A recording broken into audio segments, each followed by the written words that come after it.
Hello there, I'm Froggo, and I love Limbus Company. I admit it, I've played too much of this goddamn game, and it's taken over my life. However, as with any fan, the more I engage with the object of my affection, the more I pick up on some of its flaws. Don't worry though, the city isn't meant to be another rant about this game and how much I don't like it and how it sucks, blah blah blah blah blah blah blah blah blah. I've personally had enough of ranting like that. But merely a discussion and admittedly a slight rant about a specific issue that just bugs me a lot. And that issue is feature creep. Specifically, feature creep in newly designed kits for IDs and egos in Limbus, and why it just really should not be a thing. Without further ado, let's begin. So recently, Project Moon released everyone's favorite event, the Fourth Wall Purgisnacht, and alongside the event they released a specific kit that just really bugged me. That kit being Lobotomy Ego Solament Yi-Song. Solament is an ID with a lot of goddamn words inside of his kit, and my question is pretty simple. Why?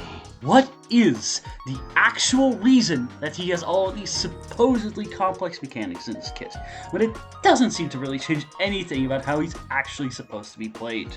Just look at his passive, I See the Dying Butterfly, for an example of what the fuck I'm talking about. The entire passive explains how his ammo and reload mechanics work, going extremely in depth about all these mechanics that really don't matter. Why do I say that? Because there's no actual way to play with or interact with these mechanics in the slightest.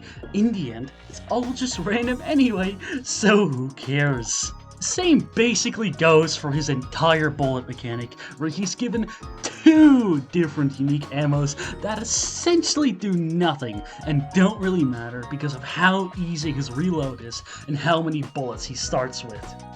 Butterfly as well is another mechanic with a shit ton of words, and while it's probably pretty good, I don't find the mechanic itself that compelling because once again it's completely random which type you inflict, so there's nothing to play around, and all you need to remember is Clash Win. That's all. Just win clashes with this ID and maybe keep track of sinking count. Oh wait, sorry, I forgot. Rhyme Shank exists, so it doesn't matter. In the end, this is just a ton of quote-unquote new mechanics. No changes to his gameplay loop. Honestly, he's not the only new ID like that. The recent kits are just filled with this kind of shit. Well Done Heathcliff has a shit ton of new mechanics, and while yes, the Dullahan and Clashable counter mechanic is cool, I'll give him that, everything else just feels like filler to take up space, and he ends up as just another sinking ID that can't ever be used outside of Mirror Dungeon, because you sure as hell aren't using him and his 14 rolling skill 2 in Railway. W Corp Otis introduced charge potency into the game, and then doesn't do anything with it, beyond applying one Clash power up to allies, and recharging one more charge count at 6+ charge potency. Daiichi Mersault introduced Erudition, yet didn't include it in any interesting way in his gameplay loop, and his gains from discard are so forgettable he ends up being way less interesting than all other Daiichi IDs, even though he's the fucking director and he can go above 3 insights. That's not to say, of course, that all of the recent IDs have been forgettable or lack mechanics. The multi-crack IDs, for example, have really interesting rotations in how they're supposed to be played that really spice things up. And while the new Red Mist Ryoshu just has bleed for some reason and shouldn't have it, it still feels pretty fun because of how she's kind of a weird charge tank, which is pretty neat, even if her entire existence kind of gets undermined by W Ryoshu being a thing. Really, all I want in ID is for them to have an interesting gameplay loop, and for you to have to think about how you use your skills to build up the big numbers. Except wait, where do we actually go to build up those big numbers? That's right, I'm talking about it. As we all know, every single time Project Moon releases a new ID, or ego, we see a flood of people going on YouTube to post their showcase videos, showing off the big new thing's huge damage numbers and how good it is. But these videos are always in Mirror Dungeon.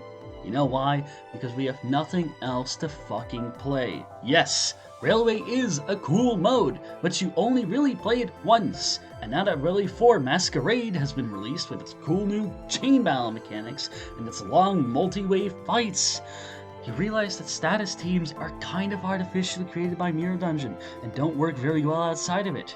So then, where do we actually go to play? Well, we have to play MD, the same repetitive mode that we all seen and played 1,000 times before. Because guess what?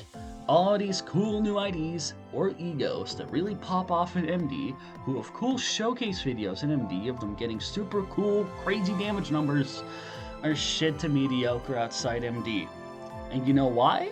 Because stacking up big status numbers outside of MD is already fucking difficult, and gets worse when you look at PM's new railway design theory, which seems to be moving away from big boss enemies to large groups of enemies with support or backup, which is cool and fun when you first play through it with the only actual team that works in railway, also known as a big group of strong IDs with no fucking synergy together. So then, where does that leave our Earl Kings? Where does that leave our Solomon E songs? It leaves them feeling, in my opinion, pretty fucking sad. This is a problem I also had when theorizing or talking about Tremor a lot, because while Tremor has theoretically gotten a lot of cool stuff, and even stuff I think is actually pretty cool, like Tremor Reverb, in practice it ends up just feeling weird because of how much it feels designed to be run in MD and nowhere else. Because every single goddamn new ID is designed to be working in a status team, which just doesn't exist. I've seen and heard a lot of different people argue with me about this, try and claim that status teams are real and a viable way to play this game, and they're all wrong. Right now, there's a ton of really cool shit that's being added to this game that ends up feeling pretty mediocre because they're all designed for a mode that's so brainless you can literally stop looking at the fucking screen and still beat it, and that just makes me profoundly fucking sad. And admittedly, a little angry. In conclusion, Project Moon can do better. If I'm not mistaken, then a good chunk of Limbus players have played, or at least tried out Ruina, and we all know just how much better Project Moon's game design can be. I don't mean to sound like a hater in this video, I truly don't. This all comes from a place of genuine love for this game, which I just want to see grow. That's what this video is about, so that more people can actually come around to my points and understand just what the hell I'm talking about here. And if this video gets lost in the sea of YouTube, never to be watched or seen by anyone else, then that's fine too, because at least I got this rant out of my system. Now, without further ado, I'm gonna go play more Mirror.